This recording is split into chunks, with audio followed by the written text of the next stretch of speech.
Yeah, this is being recorded, so we'll post it out to the community.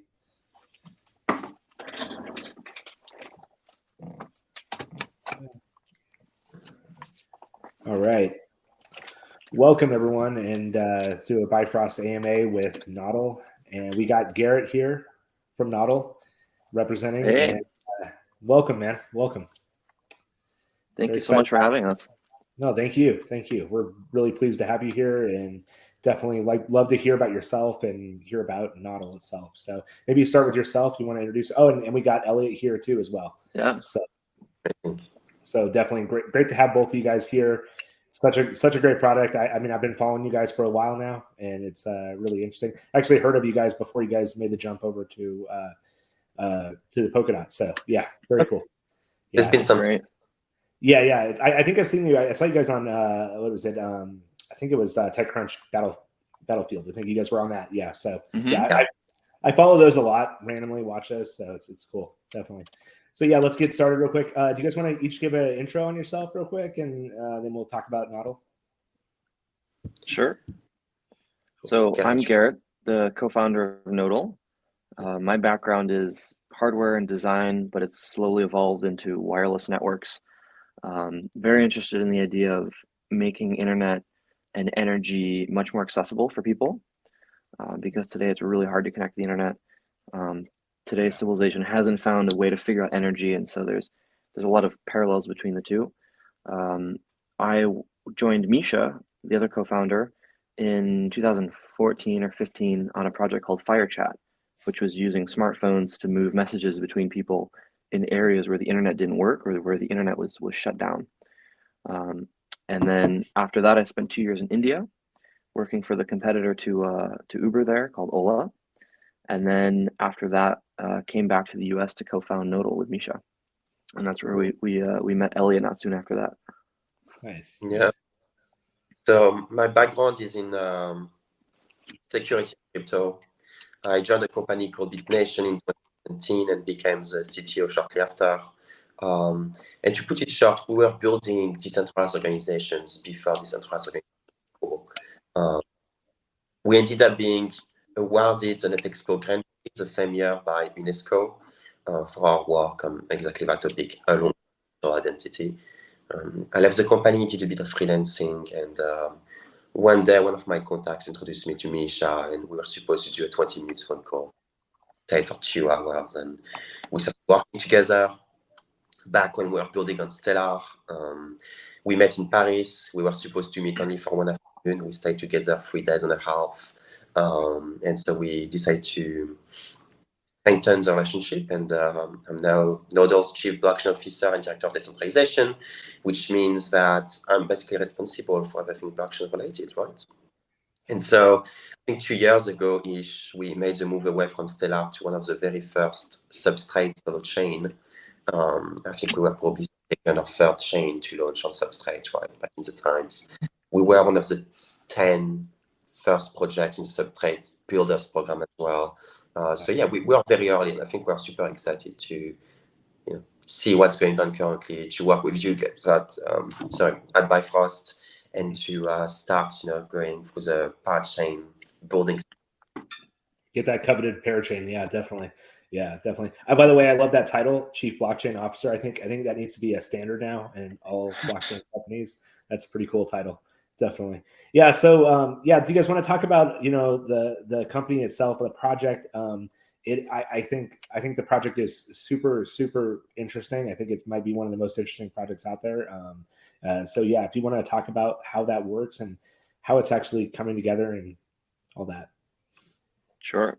I can give an overview, Elliot, and then maybe you can dive into the blockchain side of things, because I think both are really interesting. The main goal for us is we want to make crypto accessible to all, because today I think maybe 300 million people use it. Maybe 1 billion will use it by the end of next year. That's what Coinbase or some of the big blockchain companies are estimating. And we think that there's 6 million or so smartphone users out there, and we want to make sure everyone with a phone can participate in this ecosystem. And the way that we do that is by incentivizing them to share a little bit of their bandwidth on their phone. some of the radios or capabilities on the smartphone to build a network. And so we want to make crypto accessible to all by connecting the next trillion things to the internet. And so how it works is we have millions of smartphones running our protocol.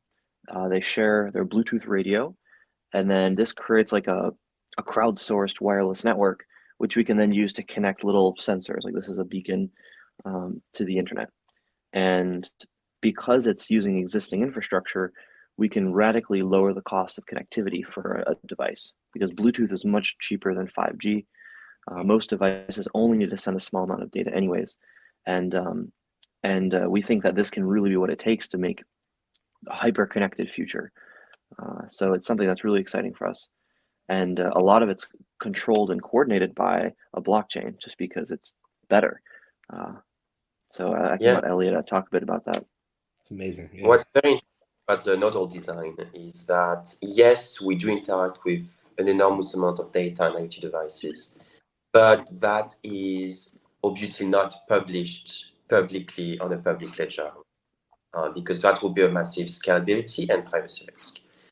So what we came up with is a scheme where we can do most of the computation off-chain and then commit the end result on-chain, right? And that allows us to preserve the privacy because we don't publish the data on-chain, and make sure that we scale because we are not blasting our chain with millions of transactions every second, right? And so today our chain is kind of core to the network. It's a big brain in a way. It coordinates every layer together. It links the phones to the cloud together, basically. And we have many plans to make that evolve. Some of the technology we have are related to the ability to execute code off-chain, right? And I'll let you think of what can be done once you have millions of smartphones on that. Not only that, but we're also on the path towards even more decentralization for the network. We initially started in a more consortium style with a proof of authority system, because the chain is so critical to our IoT network, right? And we work with B2B businesses and very critical businesses, and our top priority was to ensure performances and reliability. And now that we have confirmed that, we are going towards even more decentralization, which means bringing on validator nodes. We all know what they do, right? It's going to be collators once we're up our chain, and then announcing very soon the first building steps towards a decentralized governance system for Nodle. Yeah, it's a really, really interesting idea. Yeah, definitely. I think blockchain. I think your idea is basically like without blockchain, I don't think this project could ever exist. So because of security mechanisms and everything. So that's what makes it so amazing. Definitely. When you guys, I find it kind of interesting. Are you guys targeting more towards initially like commercial units and stuff like that, or is it more for the consumer space, or are you guys kind of tackling all of it at once, or do you? So it's both. It's a two-sided marketplace. Yeah. So we have network supply, which is people that build the network, and most of this is smartphone users, whether it's through apps or we're partnering with games, or we just actually partnered with ESTV, which is a game. They stream drone racing, and they stream gameplay and things like that. And so they just came out with an app.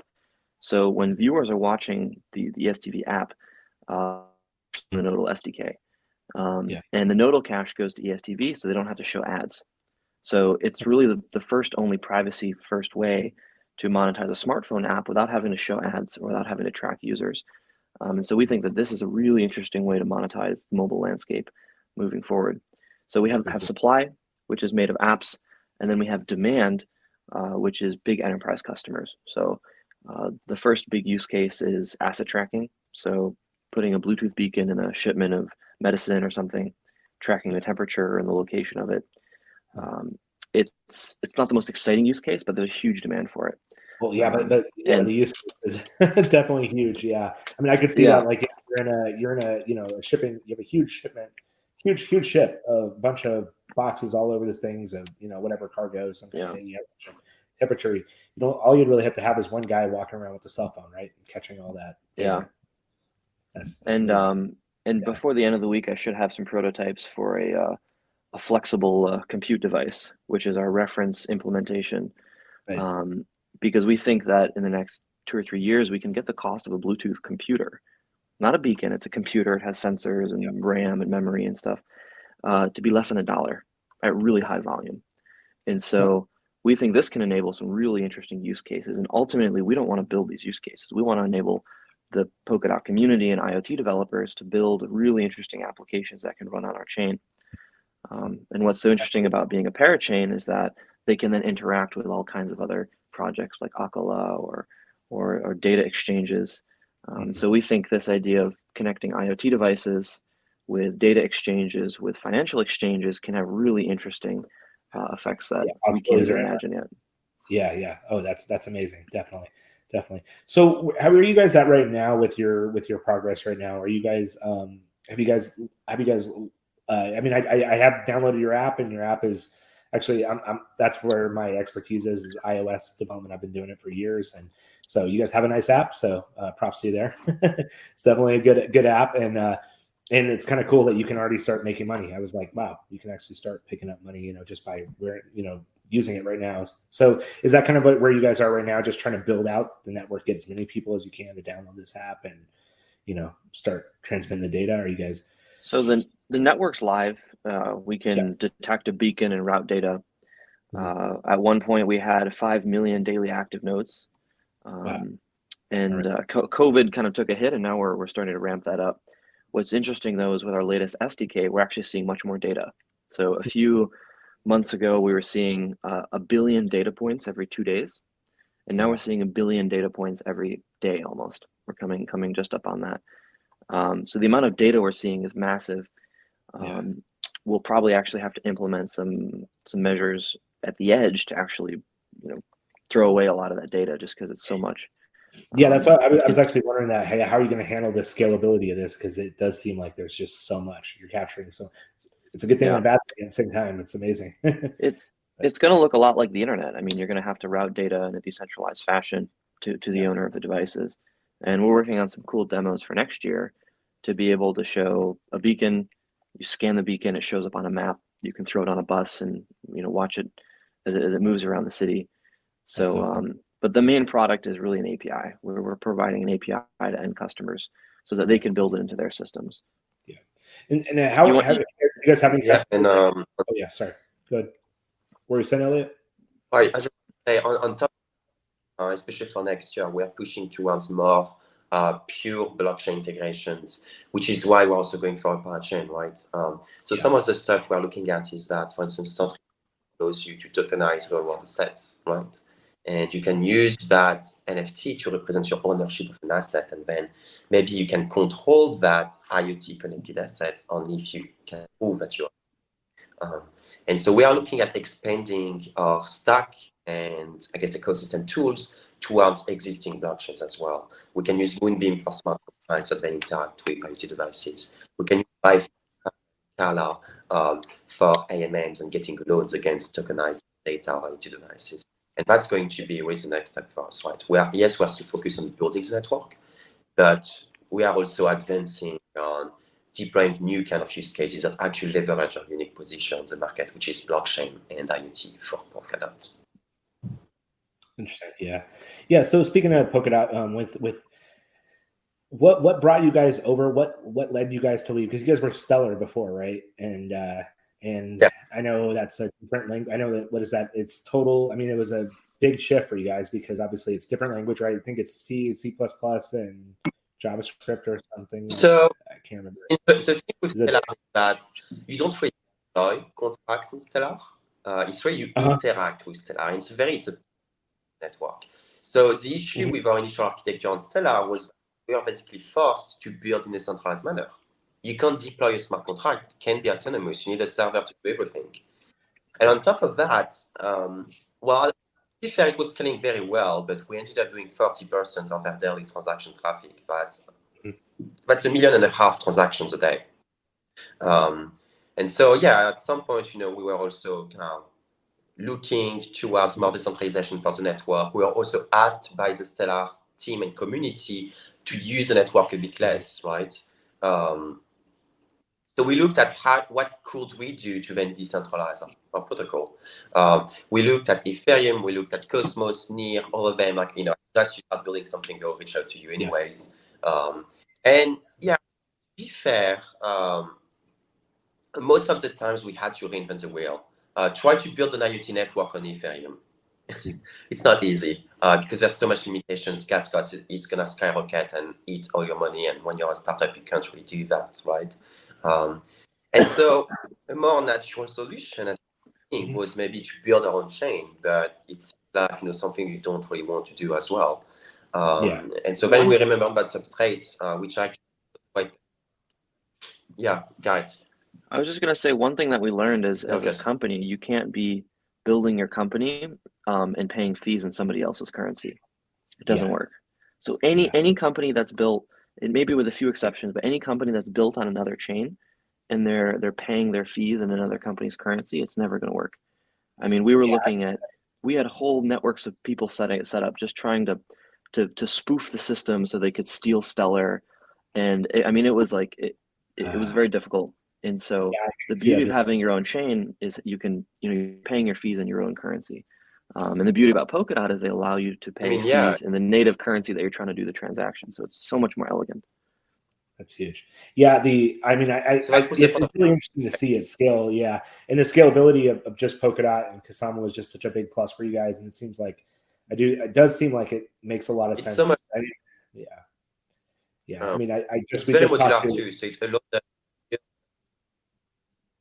Oops, I think it was cutting out there. What was that, Elliot? Yeah, I'm sorry. We live in America, which has the worst internet in the world, probably by. Same here. Right? We need better internet. We do. We really do. I think Elliot's line of sight for my house. We should just set up a microwave link between Elliot's place and my place, and then we can. Well, you guys are both in the Bay Area right now. Is that correct? Or yeah, Elliot came from Europe. It's amazing. Elliot, you were gonna say something about Substrate. Yeah. Well, I just wanted to say that we are very seduced by Substrate's modularity. Oh, God, I love it. I know. Because building, it's amazing, right? You don't have to reinvent the wheel. You build what you need, period. And that was not even possible with competitors like Cosmos. Cosmos is like 10 levels under Substrate. No kidding. And also Substrate and Polkadot is consensus agnostic, which means that we don't have to even use the Cosmos consensus, right? Or the Polkadot consensus or what it's worth. So initially we're attracted to Substrate. And then the benefit with Substrate is that you add 3 modules and then boom, you can be a parachain. And then you can benefit from shared security, which brings you more decentralization, more trust, more security, which is very important for us as an IoT network, because security is very important. And also it brings you interoperability and new use cases. We were going to be able to do so many things together, right? And it felt very natural to then connect to. Yeah, I think it's powerful. I liken to we just had a call recently with Affinity, and they're with the engine. They're moving away from Ethereum. It's really, really eerie how close it is with you guys. The same idea of moving over to why you guys are moving over to Polkadot and Kusama. They're experiencing some of the same things, like they were talking about the fees and things and the way Ethereum works and why they have to move over. And then the same thing they said, they're so attracted to Substrate. And Substrate is a really, really cool framework, just because the idea that you are building on top of a really well-designed framework. If you're building a mobile app today, you don't build it from scratch with nothing. You build it on top of a framework. You build it on iOS, you build it on Android, or you build it on, some JavaScript framework like React or whatever, React Native. So there's a lot of, things you can build on top of. It doesn't make sense to reinvent the wheel entirely. And I think it's really weird that only Substrate's the only one that I've heard of that's mainstream, that actually is the only framework out there, I think, right now that is actually like this. So definitely. So yeah, very cool. So definitely I have a couple more questions for you guys. So talking about the parachain, what does that mean for you guys to win that? And what do you guys plan on doing with that? So, and I think that's, very exciting to be going for it. And I think it means 2 very important things, probably a few more things, but the 2 most important things are, first, we're able to integrate and interoperate with other protocols. there's you guys, we're talking today, but there's the example I mentioned with Centrifuge, for instance, which is tokenizing your world asset and then linking them to the IoT network. Moonbeam to link IoT and smart contracts, which was never done before, to my knowledge. So that is one point. The other one is that we are on the path towards more security and decentralization for our network.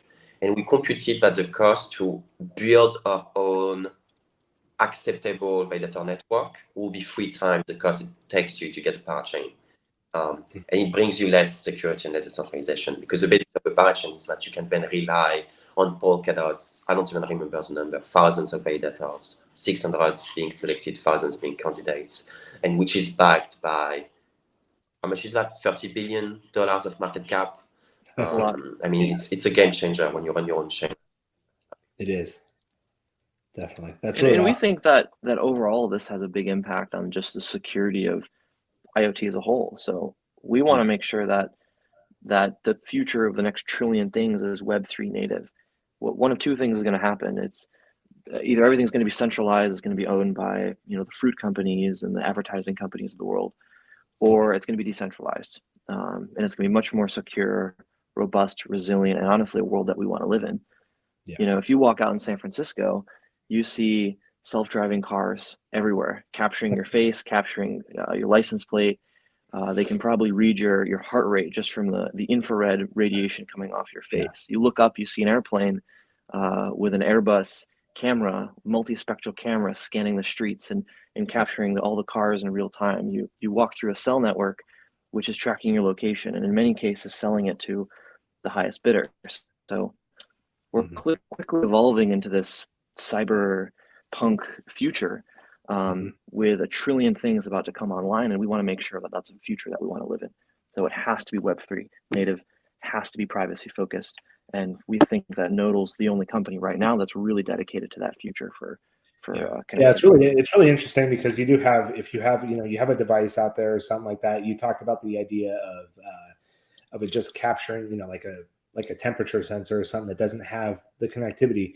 But I could even see it being furthermore, if I have a device that even could have a cell signal in it, I think I would still preference your guys' system, assuming the mesh network is built out really well, because first of all, if I have to do that, I got to do some HTTP post request up to the server. I've got to encrypt all that data. I've got to handle that. With you guys, it's just out of the box. We want to standardize those interfaces, and ultimately we want to be radio agnostic. So right now we use Bluetooth. I would love to do an OFDMA, whether it's LTE or Wi-Fi 6. Really do more advanced multiplexing technologies. But right now we're just trying to focus and do Bluetooth really well. And get going just from there. Yeah, that's amazing. Yeah, it's really exciting to see, and it'd be really cool, I think, for the world in general, just if something like this takes off. And so do you guys have any competitors, by the way? I haven't even asked you that. Do you guys have any competitors right now in the marketplace? I apologize. I have to run for a call with a big, very large company, which will hopefully use our stuff. Nice. And it was a pleasure speaking with you, and I'll let Elliot finish up. Garrett, thank you so much for your time. Appreciate you. Take care. Yeah. Good luck. Thanks again, guys. Bye-bye. Thanks. Bye. Yeah, so Elliot, real quick. In terms of, yeah. Okay, go ahead. Oops. You want to speak? Yeah, I was going to ask you about, do you have any competitors right now at the moment? Or you guys have anybody that's actually doing the same thing you guys are? I really haven't heard of anyone doing this, so it's really unique. But there's a few guys. It's not exactly the same, but it's, they're the closest to being competitors to us, to Helium. Instead of using smartphones, they ask people to buy a $500 router to deploy. And instead of doing Bluetooth, they do LoRa. So they can do longer range, but less data. And also they're a bit limited because they need their users to buy a router and deploy that, right? In our case, you install an app on your phone, it's done. And also they're a solo chain. They are not connecting to any network. It's totally custom. They're a bit isolated. Then, technically you could also look at other networks like Alphia that does mesh networking for Wi-Fi, but it's not exactly the same. I think the closest to our competitors will be Helium, but the fact that they are a solo chain is gonna, bite them back at some point. Yeah, interesting. Yeah, it seems like such a great idea. It really does to me. But yeah, so perfect. So what attracted you guys to go through Bifrost? How did you guys find out about Bifrost? Was there and what was attracted you as this whole idea of a slot auction process? Yeah. So, in general, we are very well aware of what's going on in the substrate ecosystem. So I knew about Bifrost since a long time. And when we launched our Crowdloan, we also wanted to be able to address most communities and to leverage what's existing in the ecosystem to then bring more liquidity to our Crowdloan. I mean, it's very selfish, right? But that's the rule of the game, right? You have to get the most done. Yes. Yep. You have to. That's so I think Bifrost. Yeah, definitely. Exactly, and I think there's a good way for us to leverage your protocol to also get more dots. I mean, you allow users to keep liquidity. Yeah. Something similar to liquidity dots, and that can attract some very specific users. That don't want to lock their dots for 2 years, and clearly you also have your own community, you have your own protocol, your own traction, and it was very interesting for us to be able to tap into that. Hopefully, in the future, we can do more things together. You are mainly focusing on DeFi applications, sure, but we can tokenize IoT data, we can tokenize IoT devices. There's probably many things we can do in the future. So I hope it stays a long-term relationship for sure. That's awesome. Yeah. I can't wait to see where this market goes in general too. I mean, yeah, Bifrost is innovating really fast, and I see projects like yourself and Affinity and all these cool projects building on top of the Polkadot and Kasama. And I do feel like there's a lot of camaraderie between all these projects. I don't feel like anybody's really competing heavily against each other. So it's kind of cool to see that, this community get built out. It really is interesting and, amazing in general. But yeah, I think with Bifrost, I keep telling people, you're committing to any of these crowd loans, go through Bifrost every time so you can access your liquidity. Because otherwise, if you go to the projects, I mean, you can tell everybody, you're still getting the same amount of DOT contributed if you go through Bifrost versus directly through your website. I try to tell people all the time, like, you're not hurting the project by going through Bifrost. And the cool thing is you get access to your liquidity, because I think that's a lot of hesitation with people. They just like, if I put my DOT in there, it's locked up for 48 weeks. I'm sorry, 96 weeks. So 96. Yeah, 96. Yeah. So it's 2 years, it's quite a bit of time, so, that's a long time for people to be locked up in a sense, given how volatile the market is. And that's a lot of times the hesitation. So I tell people all the time, you get access to your liquidity, and then you don't have to worry about that problem, and you can still support projects like yourself and other great projects. So definitely. Yeah, cool. Can you talk a little bit about the rewards you guys have set aside? Definitely want to encourage people to get behind your project and everything. And want to talk about that? Yeah, so it's going to be a big blob of numbers, but we have 10% of the circulating supply allocated to that. So it allows us to do a base reward of 20 Nodle per dot. Yeah. And on top of that, then we are adding. So we have 10% early bird bonus that ends on the 23rd, I believe. Or, if you're 10% more, kind of hurry up. On top of that, we have a 10% referral bonus, which is split between the referrer and the referee, so 5% each, based on the referred contribution. And we recently introduced what we call a heavyweight bonus, which means that we award 5% more to contributors with more than 200 dots. It's awesome. As a way to incentivize people to deposit a bit more. What does now. And for now, that's it. Also, we made more things in the future. We worked also with an artist, which is we're currently keeping his name secret because reasons, and an AI artist, to build what we call a Matrix-inspired NFT, which will be given to the top 10,000 contributors. So if there's less than 10,000 contributors, we'll just burn the remaining NFTs. Right? Nice. Yeah, and I just double checked real quick because I didn't want to say something and not be there. Yeah, it looks like you guys do have the referral integration with Bifrost, so people can use the referral codes and still get the bonus on top of through Bifrost, which is cool. So that's awesome. Definitely cool. Definitely. Well, I do have a couple more things real quick. One more thing. Where do you guys, before we get to community questions real quick, where's your overall roadmap and where do you guys see you guys going in the future? What do you guys have anything planned in the future? Yeah. We just met last week to prepare the roadmap for next year. So, now I can finally on it. So the first 6 months of next year is going to be focused on making our stack perform even better currently, and solving some technical debt that we have, and also going towards more decentralization. We have a block explorer. We want to improve it. We are going to introduce a web wallet as well, because for now we're mobile first, and people don't really like Polkadot.js. I mean, for a reason, it's just a bit of a pain to use. And also more on validators, decentralization, announcing our first console. And then the next 6 months, so the rest of 2022, will be focused on what we call Nodle V2. So we don't really want to communicate too much on that, but I can tease that it profusely when I mentioned the off-chain ability to use smartphones to execute code. Nice. Yeah, that's really cool. That's amazing. Definitely. Yeah, it seems like you guys are really positioned well right now. So definitely like to see where you guys go from here. So we have a couple community questions that we gathered up from different people. So definitely want to ask you about that. So somebody's asking, do you plan on monetizing a vast amount of data from the Web3 and how do you do so? So how are you guys planning? Are you guys planning on using that data? And will that data be used by the owners? Like, are you guys going to be able to use some of that data? Or no, so that's not our policy, right? At least not at this stage. We don't really want to be Web3 Google. It's not really the purpose, right? Google is known to monetize for the data they can. Focusing on being a connectivity provider and a security provider and a stack for a better IoT. And actually, we've built already some of those tools. We built them so well that we're actually sometimes not able to get all the statistics we want. And we want to continue that direction, which is going to make it harder and harder to even monetize the data for anyone that is not the IoT device or the IoT device owner.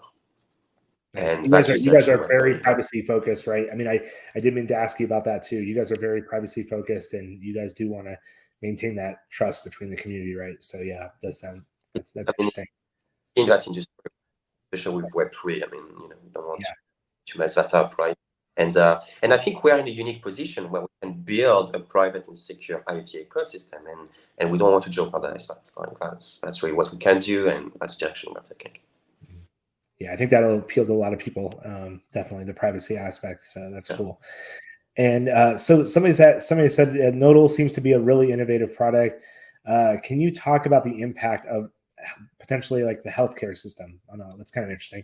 Somebody's asking about healthcare. Do you guys have you guys thought about the healthcare industry at all? Or it does seem kind of, I didn't even think about it. It's really interesting. Good question. So do you guys have you guys? Sorry. It's breaking up there. Come on. It's America's 5G. No worries. Yeah, I know. Jokes apart. So that's something we've been considering a lot. Yeah. We talked about asset tracking. We can start by tracking medical assets, like when you transport organs, for instance, it's very morbid, but if you transport a heart, a liver, or something, you typically make sure it stays under certain conditions, certain temperature, and you have to make sure to have a destination. And if you're waiting for a heart for your surgical operation, you kind of want to know where it's at. I think we can provide that. Some guys that believe on that, also don't quote me on this specific sentence. And we could build an IoT device that monitors the conditions of the organ and then use a Nodle network to then send statistics. So that's one. The other one is that when COVID started, we also like a startup trying to also make a dent somewhere, right? And we decided to leverage our unique positioning in terms of Bluetooth expertise and networking and cryptography to build the most advanced privacy-first contact tracing protocol. And what's very funny is that the Apple and Google protocol is actually very similar to ours. It was published a month or two ago. Before they did, basically.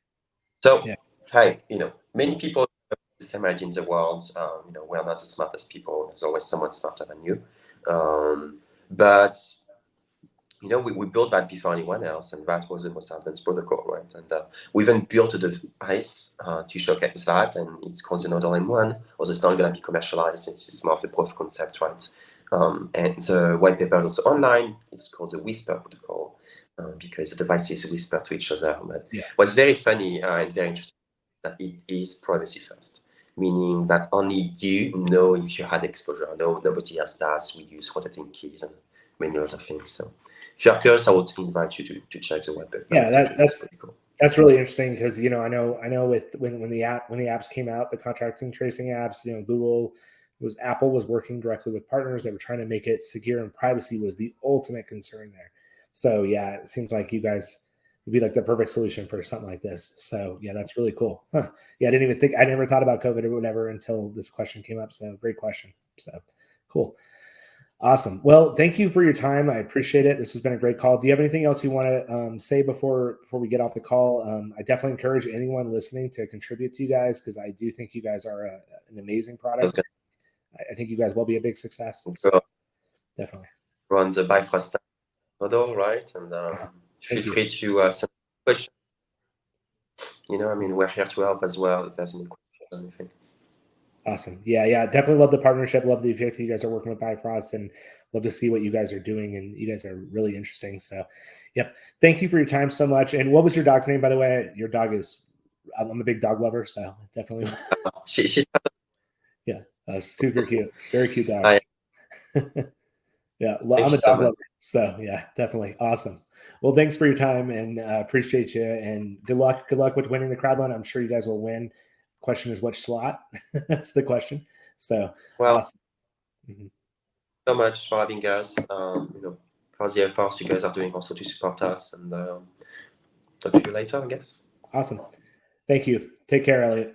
Thanks. Bye. You too. Thank you. Bye.